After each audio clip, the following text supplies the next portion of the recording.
شروع اللہ کا نام لے کر جو بڑا مہربان نہایت رحم والا ہے۔ ہم نے نوح کو ان کی قوم کی طرف بھیجا کہ پیشتر اس کے کہ ان پر درد دینے والا عذاب واقع ہو اپنی قوم کو خبردار کر دو۔ انہوں نے کہا کہ بھائیوں، میں تم کو کھلے طور پر خبردار کرتا ہوں کہ اللہ کی عبادت کرو اور اس سے ڈرو اور میرا کہا مانو، وہ تمہارے گناہ بخش دے گا اور موت کے وقت مقرر تک تم کو مہلت عطا کرے گا۔ جب اللہ کا مقرر کیا ہوا وقت آ جاتا ہے تو تاخیر نہیں کی جاتی، کاش تم جانتے ہوتے۔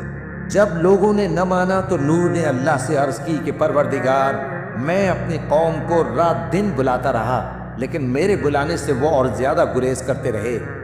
جب میں نے ان کو بلایا کہ توبہ کریں اور تو ان کو معاف فرمائے تو انہوں نے اپنے کانوں میں انگلیاں دے دی اور اپنے اوپر کپڑے اوڑھ لیے اور اڑ گئے اور خوب تکبر کرنے لگے۔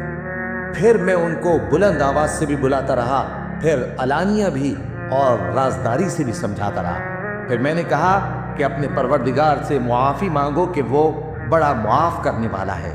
وہ تم پر آسمان سے موسلا دھار میں برسائے گا اور تمہارے مال اور بیٹوں میں اضافہ کرے گا اور تمہیں باغ عطا کرے گا اور ان میں تمہارے لیے نہریں بہا دے گا۔ تم کو کیا ہوا ہے کہ تم اللہ کی عظمت کا اعتقاد نہیں رکھتے، حالانکہ اس نے تم کو طرح طرح کی حالتوں میں پیدا کیا ہے؟ کیا تم نے نہیں دیکھا کہ اللہ نے 7 آسمان کیسے اوپر تلے بنائے ہیں اور چاند کو ان میں روشن بنایا ہے اور سورج کو چراغ بنا دیا ہے؟ اور اللہ ہی نے تم کو زمین سے ایک خاص طرح سے پیدا کیا ہے، پھر اسی میں تمہیں وہ لوٹا دے گا اور اسی سے تم کو نکال کھڑا کرے گا۔ اور اللہ ہی نے زمین کو تمہارے لیے فرش بنایا تاکہ اس کے بڑے بڑے کشادہ رستوں میں چلو پھرو۔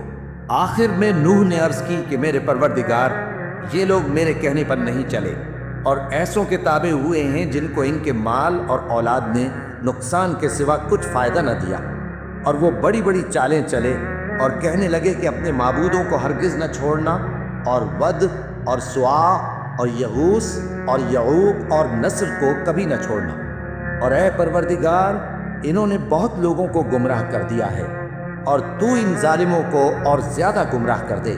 آخر وہ اپنے گناہوں کے سبب پہلے غرقاب کر دیے گئے، پھر آگ میں ڈال دیے گئے، تو انہوں نے اللہ کے سوا کسی کو اپنا مددگار نہ پایا۔ اور پھر نوح نے یہ دعا کی کہ میرے پروردگار، ان کافروں میں سے کسی کو زمین پر بستا نہ رہنے دے، اگر تو ان کو رہنے دے گا تو یہ تیرے بندوں کو گمراہ کریں گے، اور ان سے جو اولاد ہوگی وہ بھی بدکار اور ناشکری ہوگی۔